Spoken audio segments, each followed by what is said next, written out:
Ngayon, ito ang pinoproblema ng ilang pong mga manggagawa diyan sa Philippine Health Insurance Corporation. Kasi mga kapatid, kung inyo hong maaalala, di ho ba, no, nagkaroon nga dito ng hacking. No? At dito po ay nailantad ang mga impormasyon ng mga mismong manggagawa ng Philhealth. Ang sistema, mga kapatid, ay ang Philhealth Management po, no, ay mukhang hindi po nagkakaroon ng konsultasyon sa mga apektadong manggagawa nila at gumagawa ho ng mga hakbang ito nang hindi man lang po ipinapaalam sa mga mismong apektado na mga manggagawa. Kaya ho ngayon ating balikan lang at kausapin si Philhealth Workers for Hope, Integrity, Transparency and Empowerment President na Ma'am Fe Francisco dito sa kanilang pinakahuling sulat ho na naka-address sa mismong presidente at CEO ng Philhealth na si Emmanuel R. Ledesma Jr. Magandang umaga po, Ma'am Fe. Magandang umaga, Ted. Magandang umaga sa kay Miss DJ Tacha and sa lahat po ng mga tagapakinig at tagapanood din sa inyong programa. Salamat. Magandang umaga. Salamat po muli sa panahon. Bago po itong inyong sulat pala, ano ho ang naging inyong pong interaksyon dito po sa Philhealth Management? If you recall, sabi sa amin ng kanilang spokesperson na kayo daw po ay properly consulted dito ho sa usapin po nung nagkaroon nga ng unang ano pa lamang impormasyon ng hacking na inyo po namang sinabi na mukhang hindi totoo yun. Paano po? Totoo yan, Ted, no? There really was no formal consultation. I can say that to Mr. Ray Balenya na wala po talagang consultation with the union ang management. And in fact, we're even surprised noong October 6, over news sa News 5 Frontline Pilipinas, nagsabi sila na ang employees' data records that were compromised are former employees lang naman. So from 2006 to 2009, hindi current employees.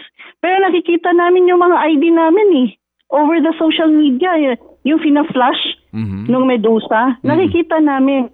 And be that regardless, so pagpalagay ng 2006 to 2009 employees nga, a breach is still a breach. Di po ba? Nagkalat pa rin yung information, former employees. And then in that same news, ang sabi po nila, they revealed that they initiated talks with Land Bank, GSIS, and Pag-ibig to replace the PIN and passwords of PhilHealth employee IDs, of PhilHealth employees' ID and bank cards. How can that be without informing us? Kasi di po ba kami po ang dapat mag-coordinate with the bank na ipapalitan yung aming PIN and passwords. That's our personal property. Hindi po yan property ng korporasyon na sila lang po unilaterally will go to the bank or to Pag-ibig and GSIS and replace or change our passwords and PIN. Di po ba? Opo, sige. So, ito na, himayin natin tong inyong panibago pong issue na naman po dito po sa management ng Philhealth. Kaninyo, ang claim ng Philhealth, hindi mga dating empleyado yan. Pero sa totoo lang, ngayon, ang nakikita nyo ho dito sa mga website na ito ay current. No? Kayo mismo mga... Amin pong information, amin pong mga IDs yan. Amin pong passport yan na dyan. So, ang lang, Sir Ted, why do management have to lie about this? Are they downplaying? Are they trying to cover up, to save face? Bakit po? Dapat full disclosure po tayo para magawa namin ng paraan. We should be informed, all the employees should be informed, and even we should be guided.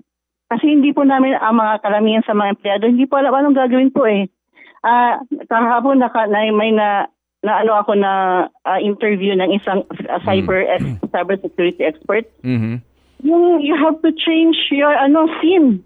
Kasi baka compromise if your SIM, your cell phone is linked to your accounts and your Philhealth account, it's better you change PIN or SIM, cell phones. So yung mga basic information na ganyan, hindi kami guided ng mga empleyado. Well, as the union, nag-take initiative na kami, Sir Ted.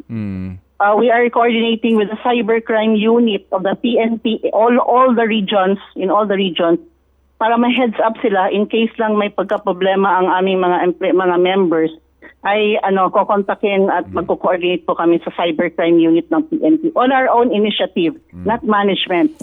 Opo. Ma'am, sa ngayon ho ba sa mga miyembro ninyo, meron na bang actual na nakatanggap po ng mga scam o pagtatangka po na mapasok ang kanilang mga personal na mga account? Meron po eh. Kaya lang cautious kami na hindi kami nagre-respond. One of our officers received an email from CIMB. Wala naman siyang na ganito. May message as if he's an account holder of CIMB, yung bank. Tapos ako, may isang medical institution is trying to email me. Hindi ko naman kilala, so we don't open. So, I think these are attempts already. Oo. So, kayo na ho nagkukusa to protect yourselves, ika nga po, Ma'am Fe. And, yes, sir. Opo. Pero well-informed naman po ninyo itong management dito ngayon sa mga nangyayari na sa inyo, di po ba? Alam na ho nila ito. Dapat po, alam nila po. Oo. Dapat alam nila. And, sa ngayon po... Okay. Sir, hindi namin alam, if they're not concerned or they don't care. Kasi parang nobody contacted me. Even from HRD. And we asked our yung regional chapter president if the HR units contacted them and how to do about it, kung kasi vulnerable na yung aming information. Wala certain Wala nagko-contact, nagko-coordinate sa amin. Opo, di ho ba ma'am sa isa pong kumpanya, whether it's GOCC o talagang pribadong kumpanya, kapag may ganito pong problema, yung HR will have to work and seek a dialogue para mapahupa ang damdamin ng mga empleyado po nila. So sa inyo po walang ganon? Wala sir. Siguro in a flag ceremony through the spokesperson, yun lang yung yun pa nga ay ang namin, we don't find sincerity in those announcements during flag ceremony. Kasi inconsistent, Sir Ted. Inconsistent yung announcements. Una, wala namang na-compromise. Pangalawa, meron. Empleyado lang, pero dating empleyado. Tapos wala namang sa members. Later, members meron. In fact, senior citizens data, information, compromise. We have information. So yun, paano yan? Paano natin i-assess ang senior citizens? They're not tech savvy. Diba? How do we, paano na-assess them? Wala lang guidelines eh. And in fact, there's a very vital information na alam namin hack din. A certain group of members na special program namin na hack din yung nakuha yung information. So yung ganyan ba na paiba-iba, inconsistent yung advisories? Ano yung bagong... We cannot rely anymore. Ano yung bago kaninyo? Ano yung bagong na-hack? Senior citizens, we learned na na-hack, and then a special group of members kasi meron tayong special program. Oo. Very sensitive yung na-hack na yan. So, maliban dito po sa Medusa ransomware incident, meron pang ibang hackers na nakapasok sa senior citizen data ninyo? No, Medusa pa rin yan, Sir Ted. Medusa pa rin. Unti-unti lang na di-divulge, unti-unti lang na di-disclose. Kasi nga po kaninyo... Kasi nga, sa umpisa pa lang, they're trying to cover up or baka hindi pa alam, unti-unting nilalabas din eh. Okay. Ng Medusa, yung information. We had information na almost 1 terabyte na nga yung yung nakuhang information, lumalabas na information. Opo. Ma'am, ito kaninyo, gumagawa ng hakbang ang Philhealth Management nang hindi nagpapaalam sa inyo, nakikipag-usap kaninyo sa GSIS, sa Pag-ibig, at maging sa Land Bank para magpalit kayo ng mga PIN numbers ninyo at membership numbers, ganun po? That's what the news on October 6 said. Si Dr. Ish Pargas on October 6 sa News 5 Frontline Pilipinas, sinabi nila they're taking initiative. They have initiated talks with Land Bank, GSIS, and Pag-ibig to replace PIN and password. Without Philhealth employees. without informing you na kayo may mga may-ari supposed to be na mga number na Yes. yan. Opo. Wala po. Okay, opo. Ma'am, sumulat na ho kayo dito kay Mr. Ledesma. May sagot na ba sila? Yes. Wala pa, sir. Kaya nga ang request namin that they treat this with urgency. Wala pa. No, walang sagot. Opo. So, ma'am, nasa ang problema dyan ngayon? Kasi magmula ho nang mangyari itong hacking na ito, wala pa ho talagang sincero at tapat ang pag-uusap yung Philhealth Management at ang Union. That's true, sir. That's true. Bakit kaya walang ganong initiative kaya ang management? Ano bang balita ho ninyo? Kasi, amin naman nakakapanayan yung kabilang banda at yun nga, flag ceremony sinasabi niya. Sabi ko nga, gaano ba kadalas yung flag ceremony? Kundi once a week lang daw, every Monday. No? Opo, and they, In fact, sir, flag ceremony ng October 9, that was 17 days after the hack. Nag-apologize siya for not talking to us sooner. So that's 17 days after the hack. So that's the only time, yun, ano naman yung recorded yung flag ceremony. That's the only time he addressed the employees during a flag ceremony, 17 days after. And he apologized for being busy, not talking to the employees sooner. And until now, wala pong formal communication or formal coordination with the union. Ang sinasabi po naman ng spokesperson ng Philhealth na sa Exicom, kasama naman daw ho kayo sa Exicom at dapat daw po kasama kayo sa mga meeting nila. That's true. The union president is an observer in the Exicom. The hack happened in September 22. The invitation, there was a meeting supposedly on September 22, but it was a business as usual meeting.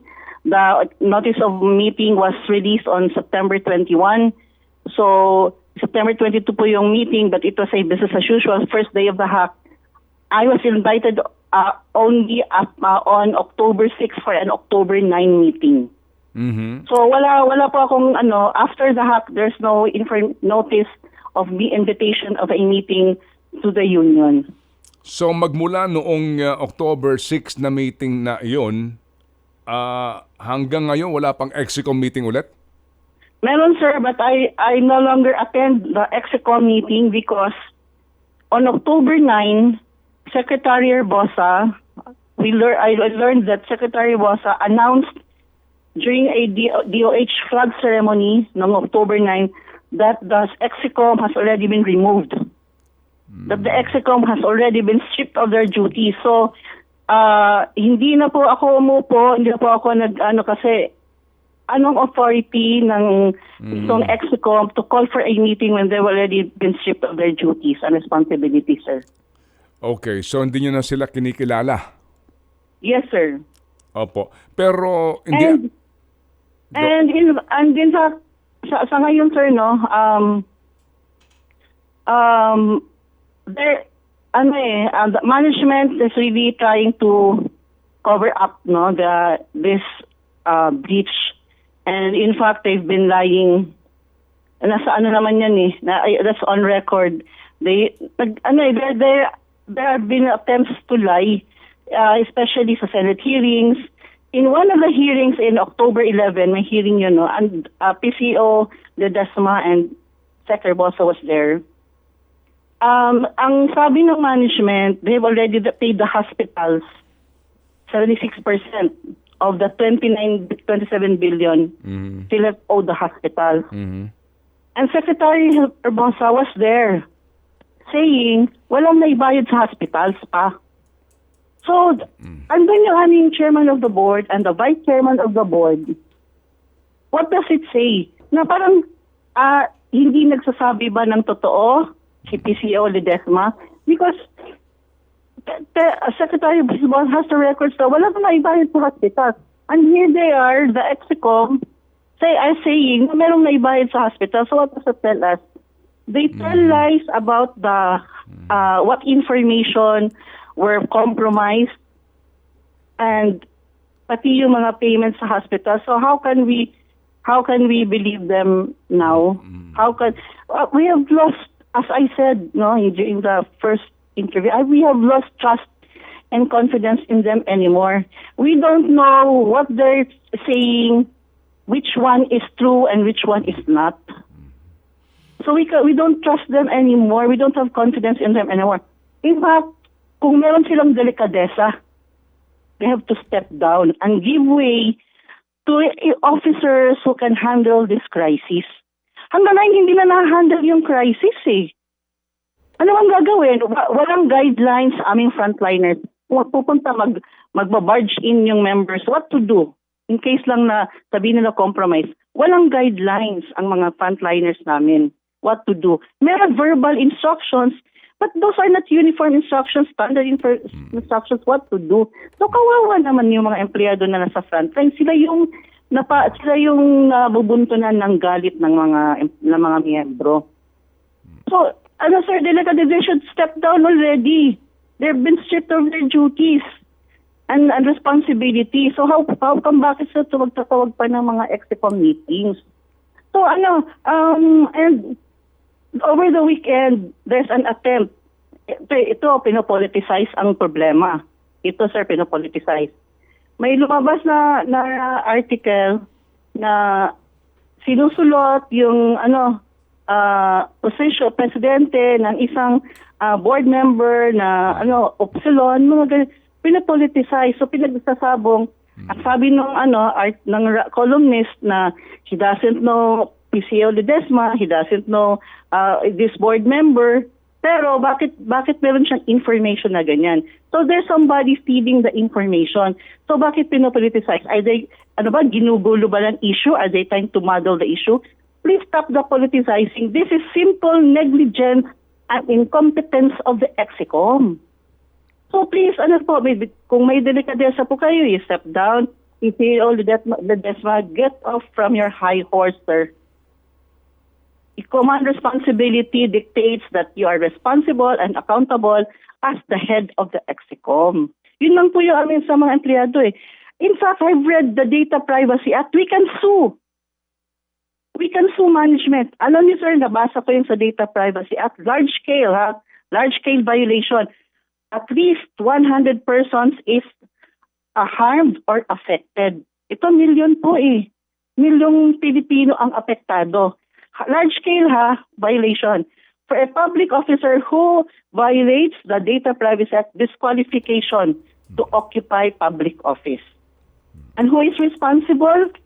The government, the head of agency, is responsible in maintaining, in securing the information of the members. So yun po sir. Yun po, parang napuno na po kami. Parang binabaliwala kami. May karapatan, basic right po ang privacy.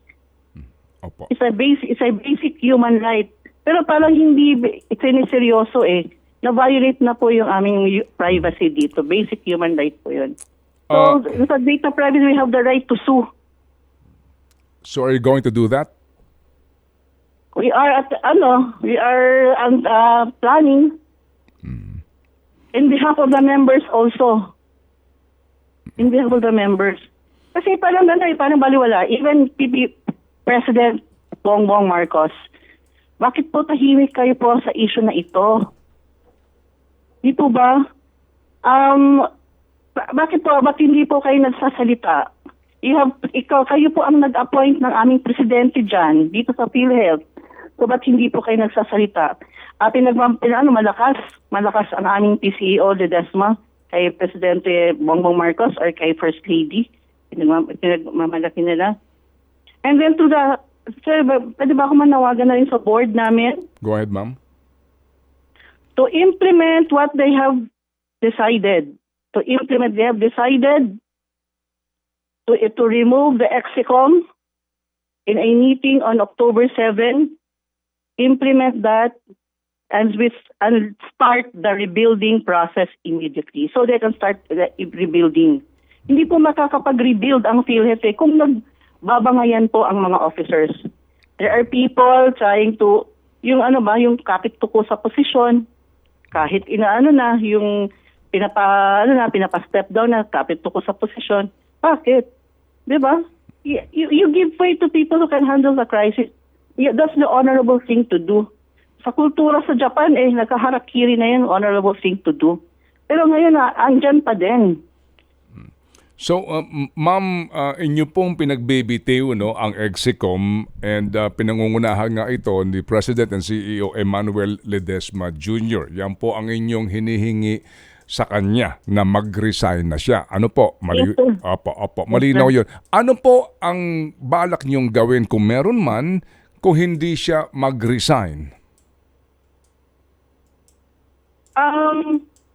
The NPC should act, National Privacy Commission.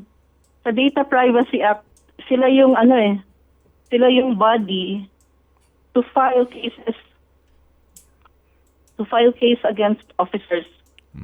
Sila po ang National Privacy Commission. So we might file a complaint with the National Privacy Commission as employees, as affected employees, and even as affected members. Members po kami. Ordinary members kami. So we might do that in behalf.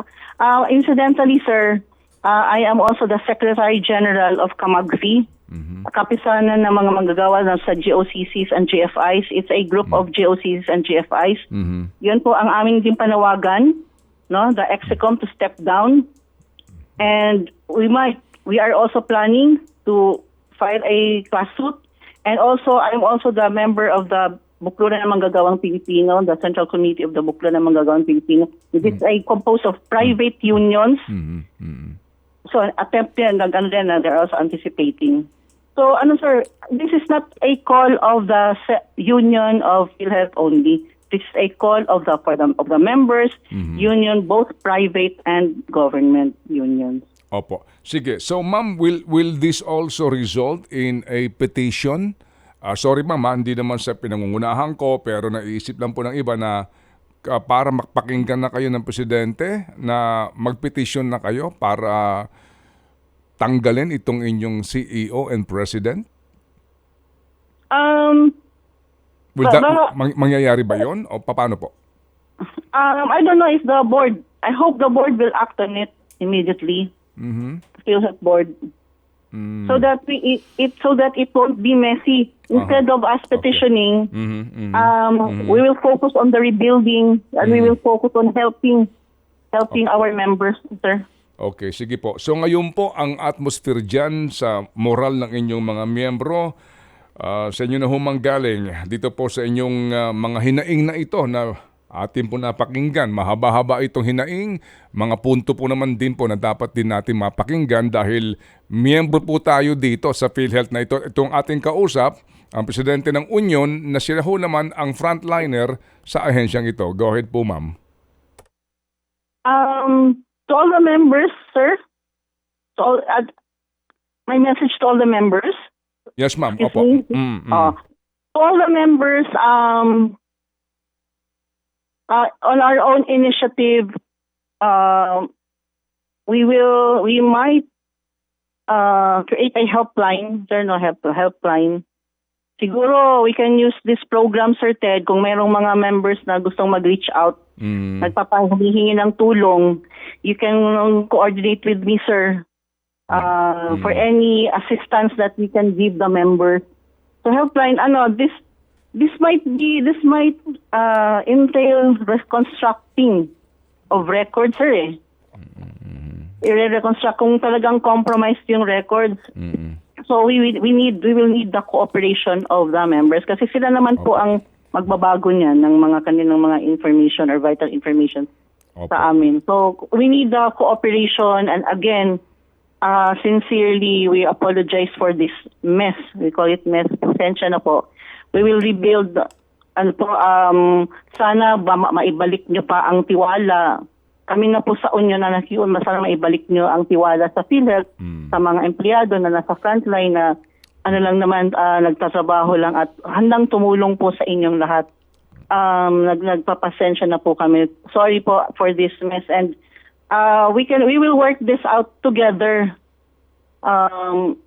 Hopefully, and that we'll try to build, and dapat Philhealth yung ang problema namin how to Opo. regain back the trust of the members. Opo. So sana po maibalik po yan. Sige po. Salamat po sa inyo, Ma'am Fe, sa inyo pong panahon na ibinigay po sa aming programa at kami po ay tatawag muli sa takdang panahon po kung kinakailangan. Salamat po, Ma'am, at mabuhay. Mabuhay, Sir Ted. Opo, thank you. Si Ma'am Maria Fe Francisco, ang Pangulo po ng mga manggagawa sa Philippine Health Insurance Corporation. Ted Filon at DJ Chacha. Ngayon, nasa Radyo 5, 92.3 News FM. Monday to Friday, 6 to 10 a.m.